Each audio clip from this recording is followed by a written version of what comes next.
Hello! Thank you for joining the Creative Expression, Creativity and ECCE workshop. Please ensure to visit our 4 booths to learn how we can harness creativity in our students. Please visit our first booth, Booth A. My name is Kimberly Bernard.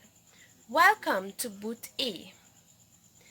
This is where we will discuss the importance of creative expression. Firstly, play is defined as a mental, physical, and social enjoyment where children express their experiences.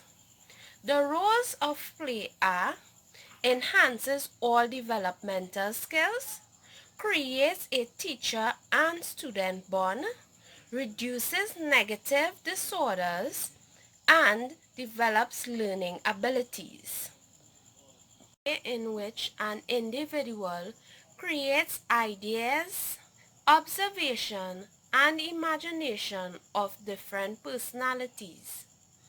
3 reasons why children develop self-expression and its importance are: to develop positive domain, to express freedom of opinion and choice, and also to create self-reflection. The importance of children participating in an early childhood setting. It develops their imagination. Also, it helps with critical thinking. It develops their physical development. Also, children gain new ideas and problem solving.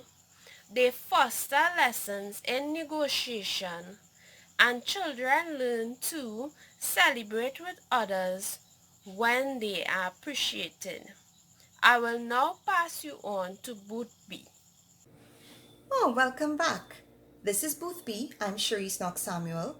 Here we'll show you ways to encourage learning through different forms of creative expression in early childhood. Sound interesting? Great, let's get started. Creative expression allows children to verbalize their thoughts, experiences, and emotions not only verbally, but also through other means of communication. Through creative play, they learn shapes, colors, and sounds, which help them begin to comprehend cause and effect.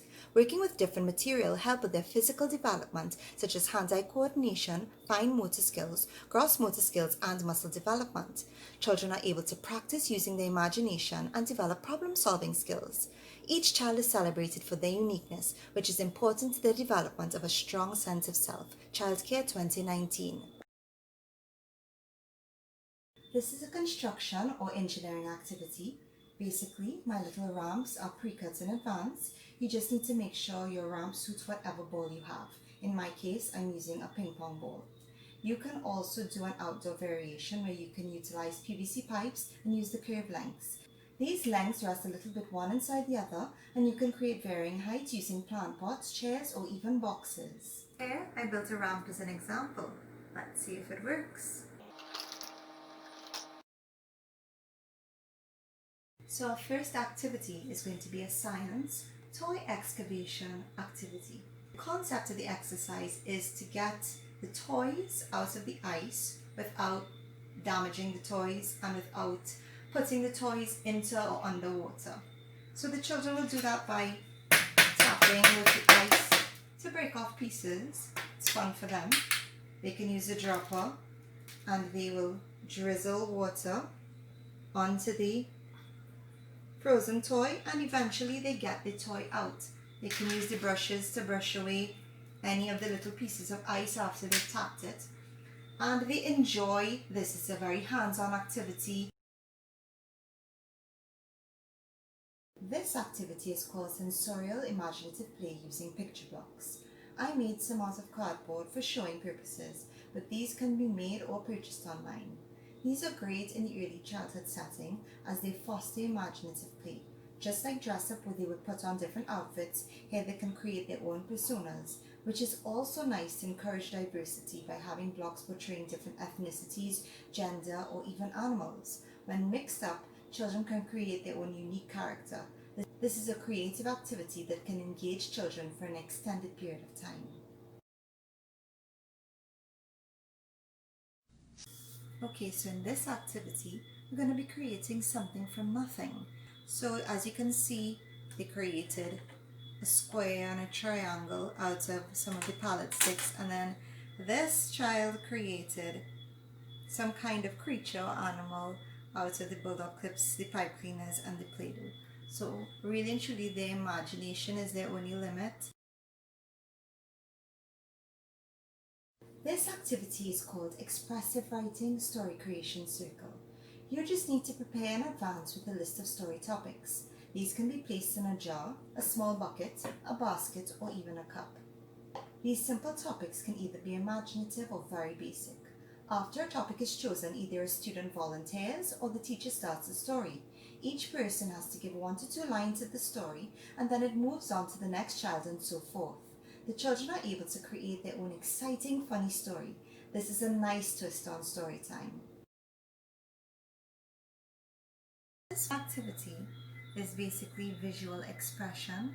It has a mathematical base because the children will be pattern making and stacking. So basically you perform this by, first of all, teaching the children how to take the Play-Doh, form a base. They take the strand of spaghetti, and they stick it in. And now they can choose whatever colors they want to create their pattern, and they thread it on and make a wonderful pattern. This activity is called problem solving. The floor is lava. You have a choice to either do this as a group activity if you have adequate floor space, or as an individual activity. This is performed by first placing the children on one side of the room. Then you explain to them that the floor between the start and finished pieces of tape is lava. The only way they can get across the lava safely is on the material they have been given. What you will see eventually is different children or groups trying various ways to get across. The teacher can have a discussion with the class afterward to discuss what worked or what didn't work and why. Thank you for listening so attentively. Take a walk over to the next booth, booth C, to see what my colleague Tanisha has in store for you. Hi, welcome to booth C. My name is Tanisha Sai. This booth is about learning centers, specifically the Dramatic Play Center, the Art Center, and the Music Center, which brings out the creativity in our children. At these centers, children are engaged in imaginative play and are free to be themselves or pretend to be someone else in order to bring out their creative side. So let us begin with the Dramatic Play Center. In the Dramatic Play Center, we have visual charm for learners, right? Children, the very environment, so the yellow that brings out positive feeling, the green that brings about calmness, right? You also have open-ended materials in these areas. For example, providing children with even like a box. They can use even just a box to be creative, right? Providing life real articles like a doll or a bottle. Children are able to come together to say, okay, I'll be the one taking after the taking care of the baby, or I'll be the one feeding the doll.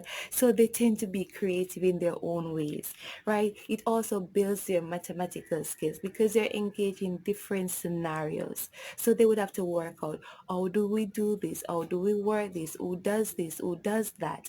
Right? And also the dramatic play center can be on the outside, right? Being on the outside, it means that children can be imaginative. Okay, let's pretend as if we're at the jungle, or we're at the beach, or we're at the office, right? So the dramatic play center does influence creative expression in our children. Next is the art center. It does influence creative expression because at this center, children are inspired by the bright light and color that you provide for them, right? At this center now, they are able to see their works that are being displayed, right? The art center is an area for a child's work, so teachers don't get too much overwhelmed, but allow them to do what they desire. Yes, providing guidance for them, that's definitely. It's also an area where you can have open-ended materials, right? You can give them the glue, you can give them the tape, whatever it is they can use to be creative. right? You also, in this area, they are engaged in experiment. So they will put two colors together to see what shade it brings, or they can apply it to a surface and see how does it feel, how does it look, right? And this center does bring out creative expression in children. Let us now go to the music center, because the music center does influences creative expression in our children, meaning that they're engaging critical thinking. So, for example, using objects like the drum to compare it to another instrument. When I beat it this way, when I knock it this way, what does sound comes from? What sound comes from it? How does it sound? The pitch, the rhythm, right? You also have props in this area. So you give them a puppet and they will use it to make different sound. You give them other stuff in this area and they're able to make creative expression, right? And the last one, right, that I want to mention is that the music center should have a wide genre of music. Let them listen to the pop, let them listen to the country music, let them listen to the heavy metal, give them a wide variety of music to listen to. And again, they will be able to bring out the creative expression in them because they're exposed to different kind of music. I thank you. Welcome to our final booth. This is Booth D, and I am Nicole Cook from the beautiful island of Jamaica. So, what are the three key objectives we want you to remember? I'll illustrate it using three keys. This is key why, key when, and key how. So why? Because creativity opens the lock for learning as the students are motivated from within themselves. Key how? We have this lock, the curriculum. Therefore, when we use the curriculum and provide the materials for play, exploration, use of imagination, question and answer sessions, we will be fostering creativity in our students. The final key, key when. We have this lock as well, the curriculum again, but this time it's the curriculum for all subject areas and not just for dance, art, and music.